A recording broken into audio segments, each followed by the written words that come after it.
Pretty spicy for a little V6.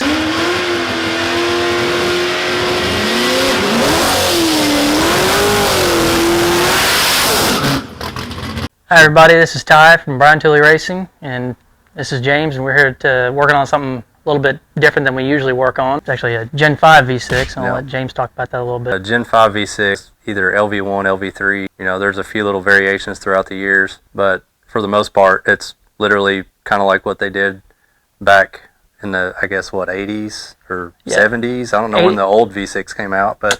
yeah, Gen 1, Gen 2, small block, 4.3 liter, basically V8 with 2 cylinders chopped off of it. They did the same thing with the Gen 5 engine. They actually didn't do that with the Gen 4 engine. That Gen 2 small block carried all the way through to the late 2000s. Yeah, so we don't really have an LS variant of, a V6 application. But obviously they needed to revamp that for the Gen 5 stuff. The old antiquated V6 just wasn't going to cut it anymore. So anyway, this is a direct injected V6. Much like the L83. L83 would be the closest thing to this engine. This engine was offered pretty much from 2014 all the way through 2022 is when they stopped producing this engine, along with a certain version of the L83. It's actually the L82 5.3. Yeah. You could get this in one of two ways, an LV1 or an LV3. The LV3 was offered 14 to 22, was a DOD engine. There are some other differences throughout the years, but the other way was an LV1. The LV1 was only offered in 2018 and up, and it was actually a non-DOD from the factory. It was offered in express vans. Otherwise, those were pretty much the only ways you could get that engine. Yeah, if you're going to buy one out of a salvage yard, that's definitely the one to get, because then you don't have to do the DOD delete, because obviously it doesn't have that in there. Yeah, I think they're all non-DOD lifters. Yeah. All of the DOD equipment is theoretically still kind of there, but none of the high failure components are present in the LV1. Which is what we also actually do for our DOD delete kits for the LV series. We're actually using the LV1 factory lifter trays, lifters obviously, and whatnot to delete that. The V8 to V6, the similarities there, it uses all the same valve train geometry. It basically looks like 3 out of 4 cylinders are present on the cylinder head, so all the rocker geometry is the same. The port orientation, where the intake ports are, where the exhaust ports are, it's all the same. The cylinder head design, it pretty much carries over from a 5.3. Also, the dome on the piston is, even though the bore is slightly different, slightly larger on the 4.3, the dome on the piston is actually pretty much identical to the 5.3. Yeah.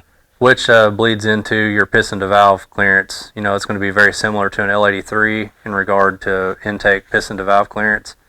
Obviously, there's plenty of exhaust P to V because of the VVT and having a valve pocket, for the exhaust valve to recess into. But you have to be very careful, putting larger cams in, obviously, on the intake side to keep from having piston to valve issues, which we have actually calculated, and all these cams will clear stock piston, so that's a good thing. You don't have to worry about that unless you mill the heads. So. Yeah, we did find a limitation there, and that's another great thing about this platform too, is a lot of our Gen 5 development pretty much just carries straight over into the LV market, and it was an excellent opportunity that we seized. Tapping into this market was relatively easy. To carry over all of the development we did for the V8 variant into the V6. Yeah, even a lot of the specs, even for the two to three, two of the cams that we are going to offer, actually share very similar specs to our L83 variant, specifically because that development, proved to be the best specs and lobe designs and whatnot for that application, and it kind of carried over for this too. Despite it being a V6, you're just taking 2 cylinders off. At the end of the day, you're literally just tuning individual cylinders that are just combined with other cylinders. So at the end of the day, the combustion, that happens in that one hole is multiplied by how many ever cylinders you have. So the cams ended up working very well in the V6, just like they do in the L83 and L86 LT1 variants. Now, a couple of drawbacks going with this platform. We've found a limitation would be RPM, and that's based off of what we believe to be very small, tiny rods. Connecting rods are very thin. We think that given high RPM, they move around a bit more than we would like. We've expired more engines than we'd like to admit to find this out. They weren't very healthy junkyard motors to begin with, but yes, they weirdly, ironically, expired shortly after we revved them past about 7,000 RPM. Yeah. You know, they would literally just start losing power, and oil pressure kind of started tanking a little bit, and finally, you know, they'd start developing somewhat of a knock, and sure enough, you know, the rods, you know, weren't healthy. So we'll let the glitter go. Yep. So the small, thin rods, they're really not good, and unfortunately, the rods are smaller in just about every aspect, and they're narrower at the crank journal. So you can't just take like an L83 rod and put that in there. You actually have to shave, I think, about 60 thousandths off of each side. The bearings aren't interchangeable between the V8 and the V6, so you would have to cut the bearing in the rod if you wanted to cut down that. There are some other options out there, not marketed directly as an LV replacement rod, but there are some guys out there that are doing some pretty trick stuff. Also, the crank, with it being V6 and still being an even fire engine, meaning that every fire cycle or every combustion event happens at an even interval throughout the rotation of the engine, end up having a split pin crank, which means that at one journal where there are two connecting rods attached, it's actually offset, and that can create a weak point. If you're boosted or you have any kind of power adders or trying to really push this thing hard, that's going to be a weak point of this engine. Yeah, and to expand on the crank, you know, there's a little bit of misinformation that I've seen floating around on the internet about the crank as well, being a forged steel crank, and the ones that we've tore apart don't appear to be. They look like they're a cast crank, just like an L83 or the older LS, you know, stock stroke based stuff. Keep that in consideration too if you're gonna try to put some rods and pistons in one of these and, you know, really zing it. We do plan on in the future actually building a turbo variant of this and putting us to its paces to see, you know, how far we can push that. But yeah, that's a future endeavor, I guess. Yeah, it's on the list. It's on the list. Yeah. But the good thing about this engine, you know, that we found, kind of already talked about it, is that there's a lot of similarities between the V8 variant, and a lot of our development does carry straight over. You know, it's really good horsepower per cubic inch. You know, so far in our testing on the previous engines, we've almost made right under 400 horsepower. Yeah. You know, right at 1.5 horsepower per cubic inch, which is very good. Pretty spicy for a little V6. You know, it's physically small, and you know, a lot of applications, you know, maybe an S10 or a Vega or a Monza or something like that you don't really have a lot of room. You don't want to be cutting up the engine bay. This may be a really good option for you.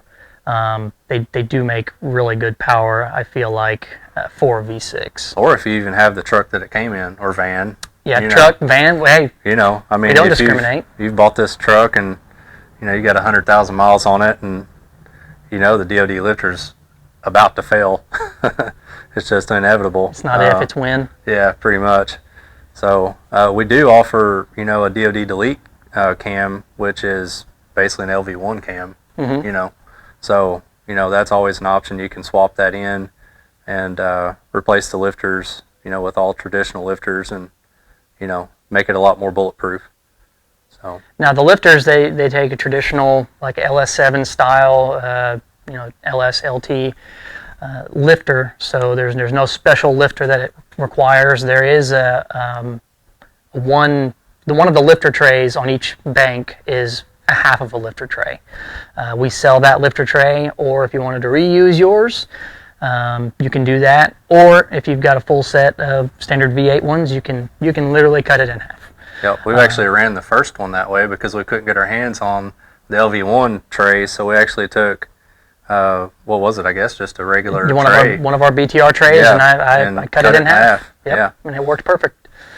So there are plenty of options there. There are some very specific parts to this engine.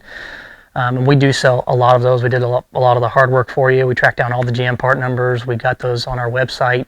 We've got a couple bundles available along with a couple different camshafts. You know, we've got the DoD Delete cam. We've got the 210 cam that's already released currently. We're working on a 217 cam and also possibly a turbo grind as well. Yep. Yeah, the 217 cam is going to be very similar to our L83 Stage 4 217 cam. We're basically grinding that on a V6 core, and we should have power figures on that here in the coming weeks. We expect it to, be awesome just like it was in the L83. So the 210 cam already does perform better than pretty much anything on the market. That I believe it made the most power in our in-house dyno.